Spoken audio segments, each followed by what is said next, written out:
નમસ્કાર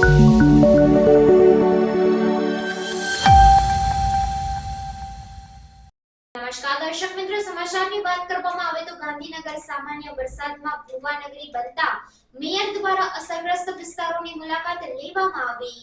ગાંધીનગરમાં ડ્રેનેજ પાણીની પાઇપલાઇનનું નેટવર્ક બિછાવવાની કામગીરી દરમિયાન ખોદેલા ખાડામાં માટીનું યોગ્ય પુરાણ નહીં કરાતા સામાન્ય વરસાદમાં જ ગાંધીનગર ભુવાનગરીમાં ફેરવાઈ ગયું છે। ત્યારે ગાંધીનગરમાં સર્જાયેલી નકારગાર સ્થિતિ જોઈને મેયર મીરાબેન પટેલે સેક્ટર 26 કિસાનનગરની મુલાકાત લઈ સિટી ઇજનેર સહિતના અધિકારીઓનો ઉધડો લઈ તાત્કાલિક ગાંધીનગરની સ્થિતિ સુધારવા માટેની કડક સૂચના આપવામાં આવી છે।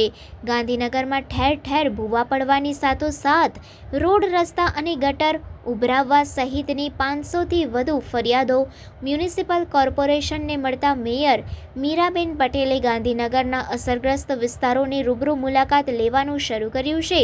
રવિવારે અને સોમવારે મેયરે જાતે શહેરની વિઝિટ કરી હતી અને ઠેર ઠેર ભૂવાની સાથે રોડ રસ્તા તૂટી જવા ઉપરાંત પાણી ભરાઈ જવાની સમસ્યા ઉડીને આંખે વળગી હતી।